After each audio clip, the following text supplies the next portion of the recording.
Super, c'est mieux comme ça. Oui. Ouais, ça prend une bonne prise de son quand même. Donc, je suis très content d'être ici. Il y a des gens que je ne connais pas, c'est pas grave. Il y en a que je connais. Il y en a que je reconnais. Frank et Wally, ça fait longtemps qu'on se connaît. Nous, on vient dans la région depuis au moins 30 ans. Depuis 1988. En fait, je pense qu'on a manqué 2 semaines de camp à travers les années. Et les dernières années, on a travaillé avec Denis Maisonneuve, qui a été opéré. Ça va bien quand même. Il est sorti de l'hôpital. Donc, ça fait 20 ans au moins qu'on travaille avec Denis. Il dit nous. Donc, il se développe des amitiés, de la confiance. Puis finalement, on arrive à leur parler. Puis ils s'ouvrent. Ils parlent quand ils sont en confiance. Ils nous racontent ce qui va pas. Voilà. Content d'être ici. Très content. Et on a eu une bénédiction parce que Benoît et Catherine, qu'on ne connaît pas intimement, mais qu'on connaît quand même un peu, mais pas beaucoup, se sont empressés de nous offrir leur maison pour la semaine. Parce qu'on est en vacances cette semaine. Après la prédication, je tombe en vacances. Je tombe en vacances. Tu sais, quand quelqu'un est très fatigué, il tombe en vacances. Comme quand tu perds l'électricité. Non, c'est pas si pire. Mais puis c'est ça, c'est merveilleux. Puis c'est un beau petit couple, vraiment, là, comme je suis d'accord que le Seigneur bénit l'Église ici. Il l'a béni dans le passé, c'est comme le camp, je regarde le camp, wow, c'est un travail d'équipe, là. Le camp va fêter son 50e bientôt. Mais c'est tout un travail d'équipe. Moi, je me suis converti en 1974. En 1975, j'étais dans Jeunesse en mouvement. C'était même pas Gibec dans ce temps-là. Puis, où est-ce qu'on est allé l'été? 2 semaines, 1 semaine ou 2, au camp Patmos, le lac Bouchette, avec les tentes d'armée et tout ce que vous voudrez. Donc, puis, à travers les années, bon, ça s'est transporté ici. On a connu les vieilles infrastructures, tout ça, rouge, là. Et là, Frank est arrivé, et il y a eu énormément de travail qui s'est fait là. Puis là, je vois, tu sais, la course à relais. Et chaque étape était indispensable. Et Dieu a envoyé la bonne personne pour chaque étape. Jusqu'à aujourd'hui, ça continue. Et ça me plaît tellement, je trouve ça tellement merveilleux. Puis quand les gens s'arrêtent au camp, là, je ne suis pas là pour prêcher sur le camp, mais quand les gens s'arrêtent au camp une semaine, un peu débranchés de tout, là, puis ils entendent la voix de Dieu plus que dans le trafic. On va dire comme ça. Il y a vraiment quelque chose qui se passe dans les cœurs au niveau du ressourcement. Alors, moi, j'ai apporté 8 messages cette semaine, puis je me suis dit, bon, je vais en rapporter un que j'ai donné cette semaine. Lequel, Seigneur, est-ce que je devrais donner? Puis je ne veux pas vous dire ça pour vous faire penser que je suis spécialement inspiré ce matin de façon spéciale, comme les prophètes de l'Ancien Testament, tu sais. Mais quand même, j'avais à cœur de vous apporter Jean 21, où Jésus rappelle à ses disciples qu'ils pourraient toujours compter sur lui. En fait, il y a 3 points. Je n'ai pas de diapo, mais essayez de vous mettre 3 petits diapos dans la tête quand même. Jésus le rappelle qu'il pourrait toujours compter sur sa puissance, première diapo, sur son amour, deuxième diapo, et sur sa miséricorde, pour non seulement avancer dans la vie chrétienne, mais aussi pour accomplir son œuvre. Quelle qu'elle soit, l'œuvre de Dieu, ce n'est pas toujours de partir au loin et de faire des choses extraordinaires. Parfois, c'est prendre soin de son épouse, de son époux, de ses enfants, de rayonner autour de soi, de devenir prêtre de temps à autre, comme je vais faire cette semaine, et d'aller voir les malades. S'ils ne veulent pas de pasteur, c'est pas grave. Dieu le renvoie à Ronald, c'est merveilleux. Et Ronald, c'est un prêtre aussi. Hein? La Bible dit qu'on est tous des prêtres, en relation directe avec Dieu. C'est ça un prêtre. C'est quelqu'un qui peut intercéder pour les autres lorsqu'il est en relation avec le Seigneur. Alors voilà. Alors c'est ça qu'on va regarder. C'est sûr que quand tu lis l'évangile de Jean, on se rend compte que Jean aurait pu terminer son évangile avec les versets 30 et 31 du chapitre 20, qui semble mettre un point final à son propos. En effet, l'évangéliste écrit « Jésus a fait encore en présence de ses disciples, pour fortifier ses disciples en premier lieu, beaucoup d'autres miracles qui ne sont pas écrits dans ce livre, mais ces choses ont été écrites afin que vous croyiez que Jésus est le Christ, c'est-à-dire l'envoyé de Dieu, le Fils de Dieu, et qu'en croyant, vous ayez la vie en son nom. » Il me semble que ça mettait comme un genre de point final à son évangile. Mais si Jean n'avait pas ajouté le chapitre 21, deux points importants manqueraient, dans le fond, à son propos. Premièrement, la mission que Jésus confiait à ses disciples, qui se retrouve dans les trois évangiles synoptiques. Et deuxièmement, la promesse que Jésus fait à ses disciples qu'ils pourraient toujours compter sur lui, sur sa puissance, sur ses ressources pour avancer dans la vie chrétienne et dans le ministère. Et ça, c'est bien important. On a tout de suite Matthieu 28 en tête, hein? Matthieu 28, verset 18 à 20. Les disciples sont faibles. Ils sont en transition. Jésus a été présent avec eux 3 ans sur le terrain. Puis là, Jésus est mort, crucifié, il est ressuscité. Il leur apparaît, mais c'est-tu vraiment lui? C'est-tu un fantôme?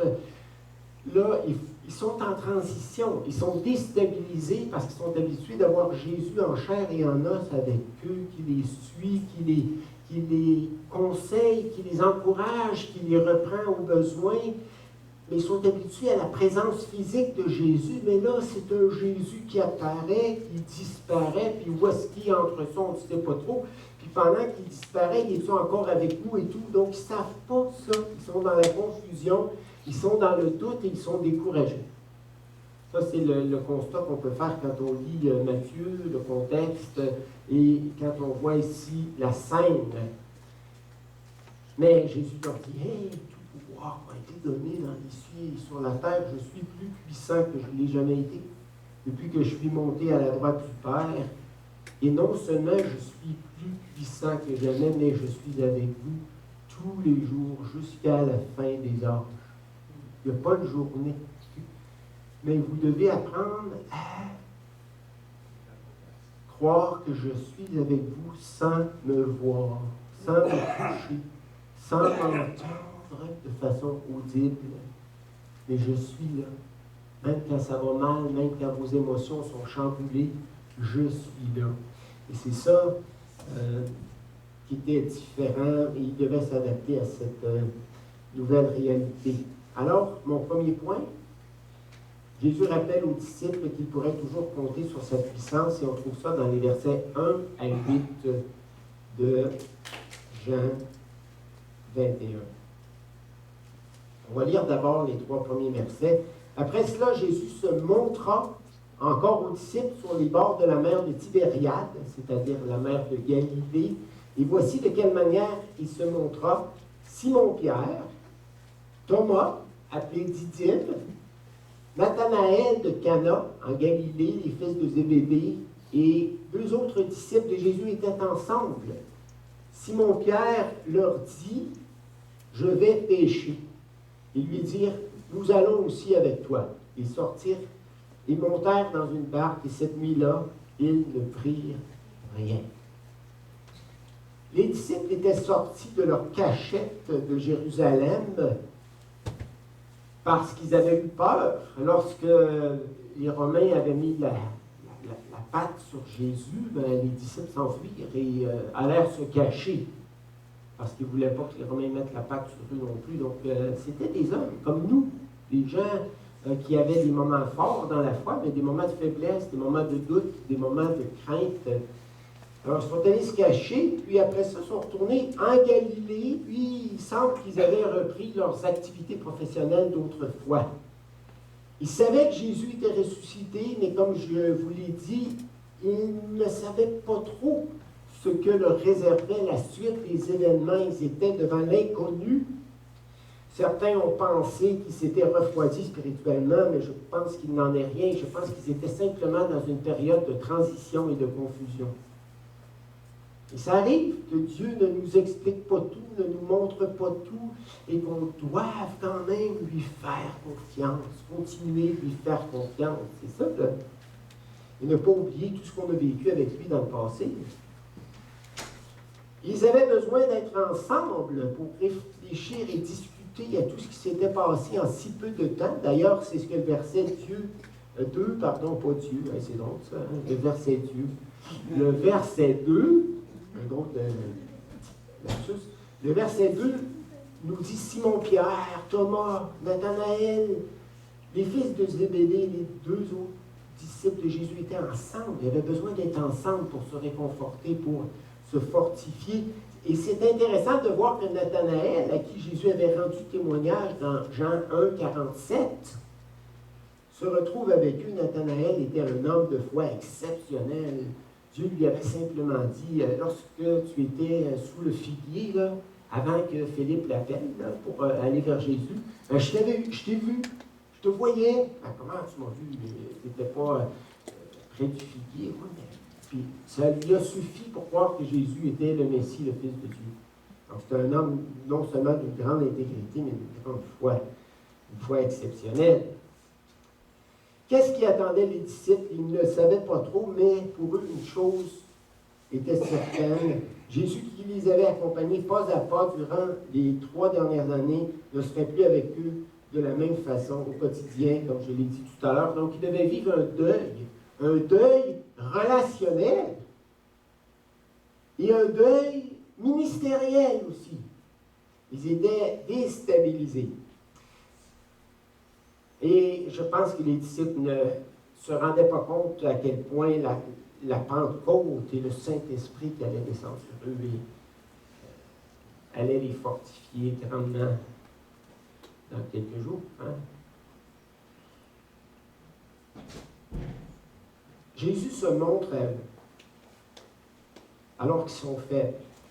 Et c'est le verbe révéler, en grec, phanéro, qui est utilisé dans ce verset. Il se révèle à eux, il se fait connaître à eux. Jésus aime se révéler à ceux et celles qui l'aiment et qui s'attachent à lui, mais qui se retrouvent dans une situation de faiblesse, de confusion, de doute. C'est vrai, je pense que c'est toi qui priais tout à l'heure en soulignant la patience et la douceur de Jésus et sa grande patience. Et moi, je l'apprécie. Parce que moi aussi, je suis en transition, puis il y a des fois que je suis déstabilisé. Je me suis mis à vieillir. Je me suis rendu compte de ça dernièrement. Non, c'est vrai, j'étais trop occupé avant pour réaliser que je vieillissais. Et là, on dirait que j'ai pris un coup de vieux. Il paraît que ça marche par tablier, avec un certain âge. À 50 ans, je me suis mis à faire du vélo, j'ai perdu 50 livres. J'étais dans ma deuxième adolescence, puis j'avais pas eu le temps de vivre à l'âge de 40 ans, quand j'étais trop occupé.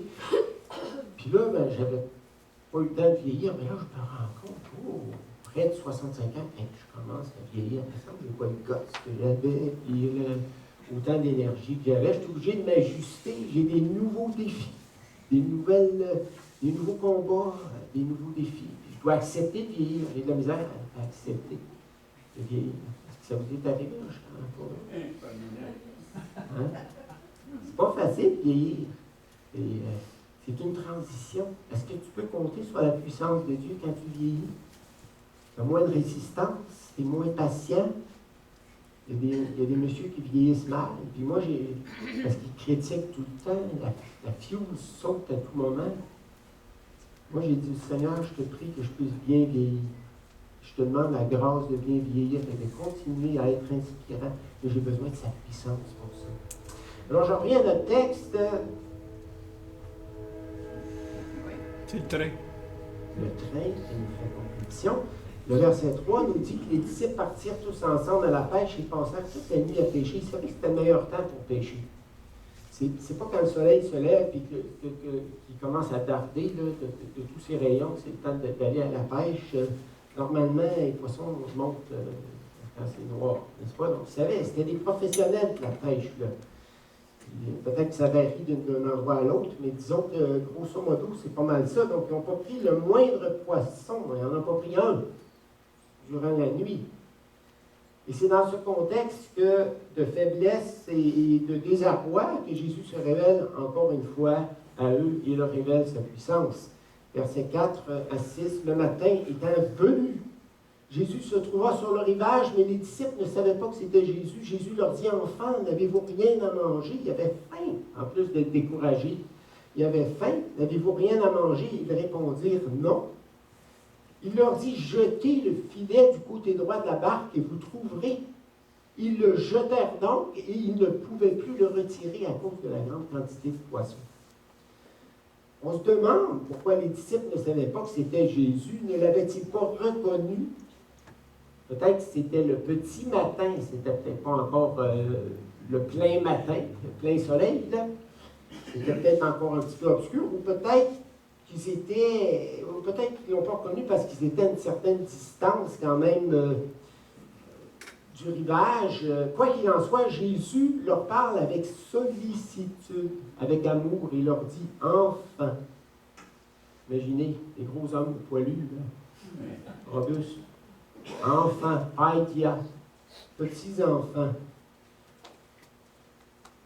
Des fois, le terme était utilisé pour amis, mes enfants. C'est le sens du terme grec. C'est un sens affectif. N'avez-vous rien à manger? Jésus, on pourrait dire, était une mère pour eux. Ils lui répondirent non, et Jésus leur dit alors de jeter le filet sur le côté droit de la barque. Et pour une raison qu'on ignore, ils obéissent. Pourquoi est-ce qu'ils obéissent à l'étranger qu'ils n'ont pas reconnu? Ils obéissent à cet étranger, ils prennent une grande quantité de poissons. Et en mentionnant ce récit, Jean voulait certainement transmettre une leçon spirituelle à ses lecteurs. Lorsque nous sommes épuisés, découragés, faibles, il n'en tient qu'à nous de faire appel à Jésus pour jouir de sa puissance. Vous vous demandez peut-être parfois pourquoi Dieu permet des épreuves dans votre vie, mais c'est pour vous rendre faibles. Parce que la vieillesse, peut nous rendre faibles, mais aussi l'épreuve. On peut être jeune et déterminé, avec un caractère très fort, une discipline de soi impeccable. Et Dieu nous plonge dans la faiblesse. Pourquoi? Parce qu'il veut qu'on s'appuie sur sa puissance. Il veut qu'on découvre sa puissance tôt dans la vie. Alors même si... Et c'est spécial parce que quand on fait des pas de consécration envers Dieu dans la vie chrétienne, généralement, ça commence par des épreuves. Notre nouveau ministère, notre nouvelle phase de ministère commence par des épreuves. Pourquoi? Dieu désire nous rendre faibles. Pour développer notre réflexe de faire appel à sa toute-puissance. Et lorsque tu te débranches de ta petite batterie, là, que tu te branches sur la batterie de Dieu, là, heureusement, Dieu protège le fil, là, ça exploserait. Là, tu te branches sur un pouvoir incroyable, puis au début, tu n'es pas habitué à ça, mais là, tu vois que Dieu te permet de faire des choses que tu n'avais pas la force de faire, que tu n'avais pas le courage de faire, que tu penses, qui te semblait... qui t'apparaissaient comme des montagnes. Et Dieu te permet de les faire et d'avancer et de persévérer. Puis plus tu fais ça, plus tu te débranches de ta petite batterie pour te brancher sur sa puissance, plus tu aimes ça. Au point de dire, comme l'apôtre Paul, c'est quand je suis faible que je suis fort et je me plais dans la faiblesse à cause de ça. Jean, qui était spirituellement perspicace, c'est le premier à faire le lien entre cette pêche miraculeuse et l'homme sur le rivage. Il dit à Pierre, c'est le Seigneur. Et Pierre, qui était du genre spontané, remet son vêtement et se jette à la mer pour nager jusqu'au rivage. En effet, on lit dans les versets 7 à 8, et ça termine notre première leçon, première diapo.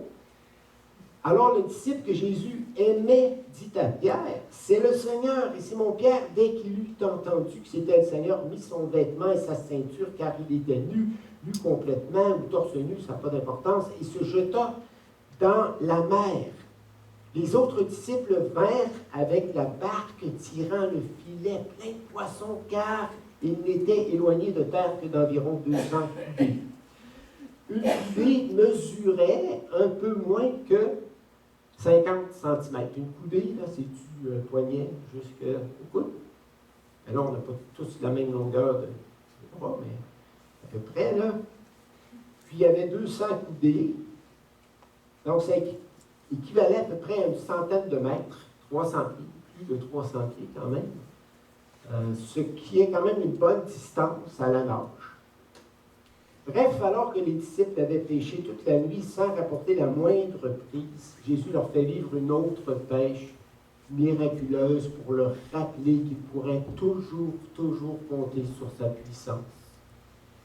Dans quelque situation que ce soit, peu importe les obstacles, peu importe les difficultés, Jésus n'avait rien perdu de sa puissance surnaturelle. Au contraire, il était plus puissant que jamais à la droite, assis à la droite du Père.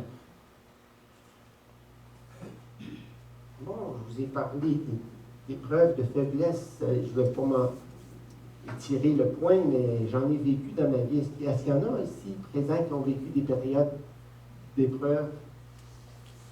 Levez votre main. Une période de faiblesse, d'épreuve. Je pense que c'est notre lot commun, n'est-ce pas? Je ne vous raconterai pas les miennes, mais j'ai vécu plusieurs années de grandes faiblesses. Et Dieu voulait m'enseigner à m'appuyer sur lui. C'est la leçon la plus importante, je crois, de toute notre vie chrétienne. Donc, faites-vous-en pas avec les nouveaux défis, que la maladie ou la vieillesse ou autre chose, parce que ça peut être autre chose. Des fois, des difficultés relationnelles qui aboutissent à l'échec. Et je ne sais pas quoi, avoir toutes sortes de situations qui nous déstabilisent, qui nous rendent faibles, remplis de doutes et de confusion. La puissance de Dieu, de Jésus qui t'aime est à ta disposition. Va la chercher. Fais pas la folie de demeurer branché sur ta petite batterie. Deuxième point, deuxième diapo dans votre tête, Jésus le rappelle qu'il pourrait compter sur sa puissance, mais aussi sur son amour. Ça, c'est le deuxième point dans les versets 9 à 14. Lorsqu'ils furent descendus à terre, ils virent là des charbons allumés et du poisson dessus et du pain. Jésus leur dit: apportez des poissons que vous venez de prendre. Simon-Pierre monta dans la barque et tira à terre le filet plein de 153 grands poissons. Et quoi qu'il en eût tant, le filet ne se rompit point. Sûrement un miracle, ça. Jésus leur dit: venez manger. Et aucun des disciples n'osait lui demander: qui es-tu, sachant que c'était le Seigneur? Jésus s'approcha, prit le pain et leur en donna. Il fit de même du poisson. C'était déjà la troisième fois que Jésus se montrait à ses disciples depuis qu'il était ressuscité des morts. Mais comment est-ce qu'il se montre à eux? Il se montre à eux comme le serviteur, comme celui qui est sensible à leurs moindres besoins. Les disciples avaient faim, ils avaient travaillé toute la nuit, mais ils n'allaient pas mourir de faim, là. Ils auraient pu manger plus tard. Voilà. Ils ne se seraient pas évanouis pour autant, mais Jésus, qui est rempli de délicatesse, s'occupe autant de nos petits besoins au quotidien que de nos grands besoins. Il pourvoit dans son amour. Il nous accompagne dans les grandes crises, mais il nous accompagne aussi dans les moments d'inquiétude de notre vie au quotidien, les moments d'incertitude et tout ce que vous voudrez. C'est à toi de t'approcher de Jésus et de lui dire: Seigneur Jésus, dis-moi encore une fois que tu m'aimes. Là, je suis un peu découragé aujourd'hui. Je ne sais pas comment je vais venir à bout de tout ce que j'ai à faire. Parce que vous savez, notre vie, là, c'est pas juste les grands événements, c'est le quotidien. Et c'est dans le quotidien parfois que ça se détériore ou que ça s'améliore aussi. C'est dans le quotidien qu'on perd courage, qu'on se déprime. Et et qu'on tombe dans un découragement profond, que des relations se brisent ou se construisent. Notre vie est faite de quotidien. Vous êtes d'accord avec ça? Il y a un missionnaire à un moment donné qui était en Angleterre. En Angleterre, les dames chrétiennes avaient l'habitude de prendre le thé régulièrement chaque jour. Puis elle faisait venir des missionnaires, tout ça. Puis elle lui demande au missionnaire, Monsieur le missionnaire, on a une question pour vous. Est-ce que vous croyez que Dieu s'intéresse aux petites choses de notre vie? Là, le missionnaire, il regarde et il dit, Madame, pourriez-vous penser à quoi que ce soit dans votre vie qui n'est pas une petite chose devant Dieu? Même les plus grandes choses que tu vas faire pour Dieu, c'est des petites choses. Jésus t'aime énormément. On a étudié le psaume 139 cette semaine. Jésus sait quand tu te lèves, il sait quand tu t'assois. C'est un Dieu aimant qui te suit à la trace. Il sait quand tu te couches, il sait quand tu te lèves. Là, tu vas à la toilette, peut-être que tu tombes. Parce que, en vieillissant, on tombe. Mais il sait aussi. Il te voit, puis il te suit, puis il t'accompagne, puis il t'entoure partout de son amour. Ça, c'est vraiment important que tu comprennes ça. Donc, après une journée de labeur, ils étaient fatigués, affamés, mais ils se font servir un bon petit déjeuner de poissons grillés et de pain frais par Jésus lui-même. C'est une scène remarquable qui nous montre l'amour et l'humilité de Jésus. C'est fantastique, hein? Jésus, dans Jean 13, leur avait montré, en mettant son tablier, en leur lavant les pieds, qu'il était un serviteur, puis qu'il allait donner sa vie pour eux, mais il leur a dit, il faut aussi que vous soyez serviteurs les uns des autres. Mais là, il est ressuscité, il est glorifié, il est à la droite du Père. Et il continue d'agir avec amour et humilité. C'est quoi le secret de la grandeur, frères et sœurs? Qu'est-ce qu'un homme grand? C'est pas un égocentrique, narcissique, qui pense juste à lui, qui a du succès dans tout. Non, c'est le serviteur, celui qui est rempli d'amour, d'humilité, et qui se met au service de ses frères et sœurs, et qui est sensible. Ça commence par la sensibilité aux moindres besoins des autres. Des fois, on ne voit même pas les besoins des autres. Les gens ont des cœurs affamés, ils sont à côté de nous, puis on ne le voit pas, on ne le perçoit pas. Demandez au Seigneur qu'il vous donne ses yeux de sensibilité, et prenez soin les uns des autres. Il y en a qui ont cherché un symbolisme dans le nombre des poissons, mais ça ne vaut pas la peine. Bien le commentateur, qui ont voulu essayer, mais ça ne marche pas. Il y avait 153. C'est spécial qu'ils aient compté. Hein, quand même? Non, mais vous pensez à ça? Parce que normalement, ils ne pouvaient pas compter les poissons quand ça arrivait dans les filets, là. 153. Gros poissons, grands poissons. Il n'y en avait pas toutes les tailles, là. C'était des grands poissons. Qu'est-ce que ça nous rappelle? Simplement la grande générosité de Dieu. Plus généreux. Il te donne plus que tu as besoin. Toujours. Plus d'amour, plus de patience, plus de tout, finalement.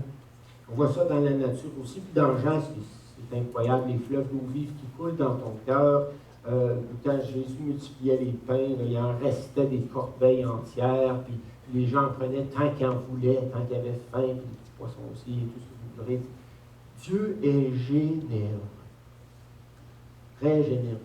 Il est tout sauf raide. Et il nous aime infiniment. Et si on pouvait juste comprendre un petit peu plus à quel point il nous aime. Verset 12 présente un certain paradoxe. Nous lisons, Jésus leur dit, venez manger, et aucun des disciples n'osait lui demander qui es-tu, sachant que c'était le Seigneur. Voyez-vous, il savait que c'était lui, puis il en doutait en même temps. Donc souvent, c'est ça notre foi. Hein? On n'est pas prêt à tout renier, mais en même temps, on n'a pas une foi entière. On est un petit peu entre deux.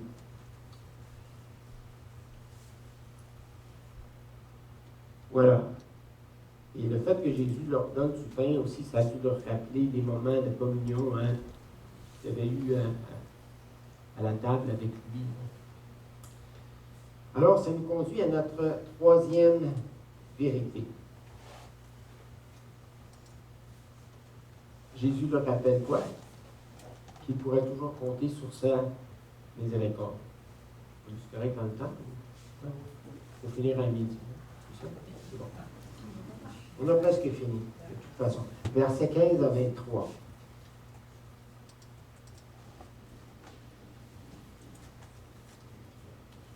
D'abord, Jésus rappelle à Pierre et par ricochet aux autres disciples l'importance de reconnaître humblement nos fautes.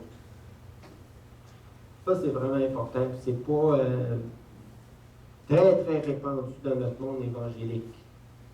Moi, j'ai été élevé dans une famille catholique. Il y a des choses que je considère moins fortes aujourd'hui, point de vue doctrinal, particulièrement concernant le salut éternel, l'appropriation du salut, mais il y a des choses qui étaient excellentes. Le mea culpa, mea maxima culpa. Il y avait une certaine révérence. Tu rentrais dans un bâtiment d'église, puis tu t'examinais toi-même.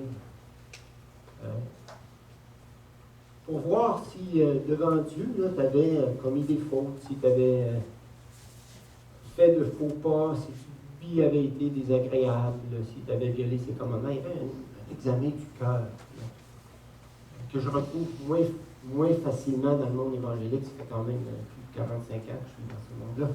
Ça ressemble plus à un poulailler, des fois. Je ne veux pas être méchant, mais vous comprenez ce que je veux dire? On parle beaucoup, tout le temps, puis on est content de se voir, c'est pour ça, c'est parce qu'on est joyeux. Et en même temps, il y a comme un besoin pour grandir spirituellement de s'arrêter et d'examiner nos cœurs. Ça, c'est vraiment important. C'est ça que Jésus va montrer à Pierre ici.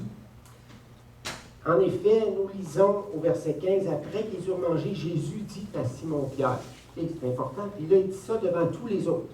Il n'y a rien qui nous montre dans le texte que Jésus aurait pris Pierre à part et qu'il lui aurait chuchoté à l'oreille ces choses-là. Il dit ça devant tout le monde. Simon, fils de Jonas, m'aimes-tu plus que même ceux-ci? Comme tu l'avais dit avant de me renier. Je ne sais pas avec quel genre de voix il a répondu, mais il lui répondit, oui Seigneur. Et d'après moi, la voix était assez timide. Oui Seigneur, tu sais que je t'aime.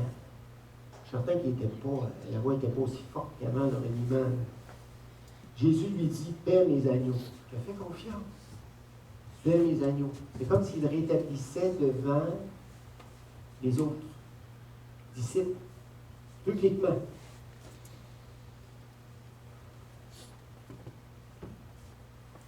Et ensuite, il continue. M'aimes-tu vraiment? Deuxième fois. Oui, Seigneur, je t'aime. M'aimes-tu vraiment? Puis là, c'est quand il a dit ça pour la troisième fois que son cœur a été attristé. Parce que là, Jésus réouvrait la plaie. Pierre s'était empressé d'enterrer son reniement. Mais il n'avait rien réglé, il n'avait pas été à la source. Là. Pourquoi tu m'as renié? Ben, c'est parce que tu es super enthousiaste et que tu comptes sur tes propres ressources, sur ton enthousiasme, ta détermination personnelle. Mais tu as failli. Tu n'as pas réussi à résister aussitôt que la pression a monté moindrement. Tu m'as renié. Pierre a enterré tout ça. Il y a un détail dans le texte qui nous montre à quel point il avait enterré ça. Il vivait dans le déni. Vous savez ce que ça veut dire vivre dans le déni? Tu as un péché. Okay? Je ne parle pas de petits péchés. Tu sais que on est tous égoïstes, on est tous orgueilleux, mais tu as quelque chose dans ta vie de majeur que tu devrais régler, mais tu ne veux pas le voir. Tu ne veux pas le voir. Puis souvent, tous les autres autour de toi le voient, mais toi, tu ne le vois pas, mais tu t'obstines à ne pas vouloir le voir. Mais tant que tu n'accepteras pas de le voir, tu ne vas pas grandir dans la foi. Et je connais les croyants qui étaient impatients, colériques, il y a 30 ans, puis ils sont encore aujourd'hui. Ils n'ont jamais voulu voir. Et ils vivent dans le déni depuis toutes ces années. Ça peut être l'égocentrisme, ça peut être l'immoralité, peu importe. Mais à un moment donné, il faut que tu laisses Jésus. Jésus t'aime, voyez-vous. Cette leçon-là arrive en troisième, c'est pas pour rien. Jésus te rappelle que tu peux compter sur sa puissance, il te rappelle que tu peux compter sur son amour, mais là, après ça, il dit, garde, puisque je t'aime et que je ne vais jamais te retirer mon amour et que je ne vais pas cesser de t'aimer et je ne joue pas à cache-cache avec moi, je sais tout de toi. Je connais tes moindres pensées, je connais tes paroles avant même que tu les exprimes. Psaume 139.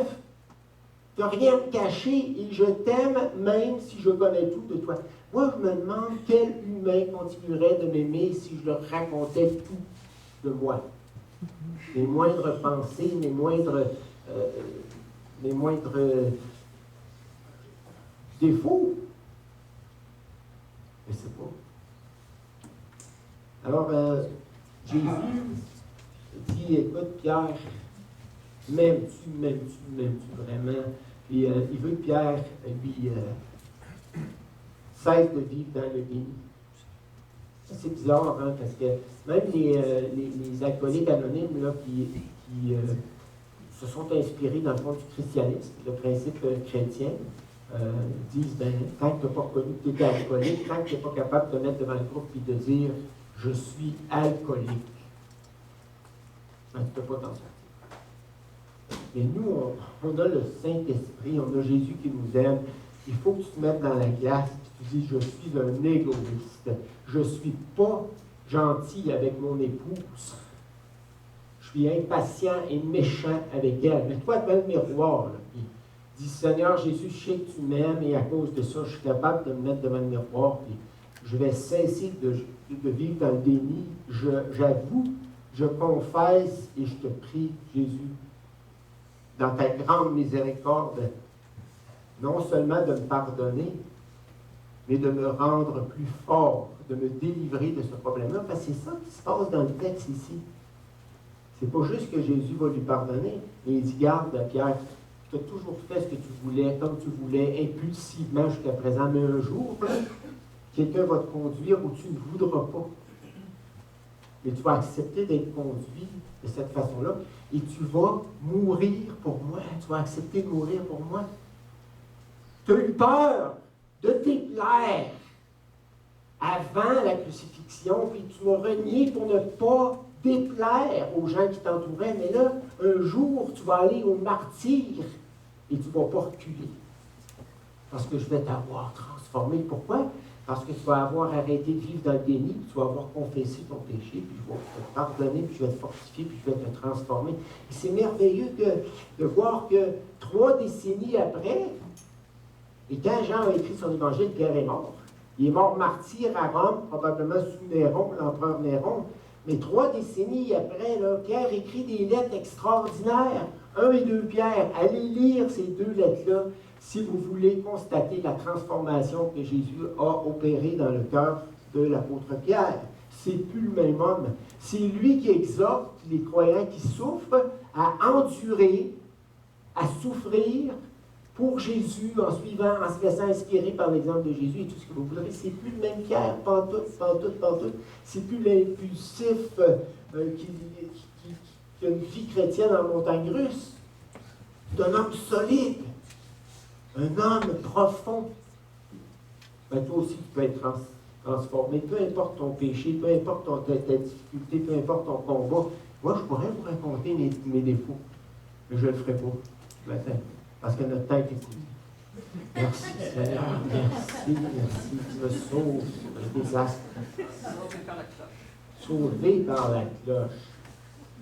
Alors, frères et sœurs, écoutez, n'est-ce pas merveilleux ce texte-là? On va toujours compter sur la puissance de Jésus. Apprends à te débrancher petit à petit. Puis quand Dieu te plonge dans la faiblesse, arrête de rouspéter et de lui en vouloir et de te frustrer. Il y a des croyants qui sont amers contre Dieu parce qu'ils n'acceptent pas ce que Dieu leur a fait vivre. Si Dieu te fait vivre la faiblesse, peu importe l'épreuve qu'il t'envoie, dis-toi qu'il te plonge dans la faiblesse afin que tu saisisses sa puissance. Et Si tu te sens abandonné, seul, découragé, dis à Jésus en te levant le matin, Seigneur Jésus, je ne vais pas faire un grand culte de personnel ce matin, mais j'aimerais que tu me rappelles à quel point tu m'aimes. Parce que c'est dur. Je ne sais pas comment je vais passer ma journée sans toi. Tu as le droit de dire ça à Jésus. Il ne sera pas scandalisé, il ne sera pas offensé. Tu dis ça, il va être... Jésus était ému de compassion lorsqu'il voyait la moindre personne souffrante, la personne qui était à l'envers. Il était ému de compassion, mais c'est le même Jésus.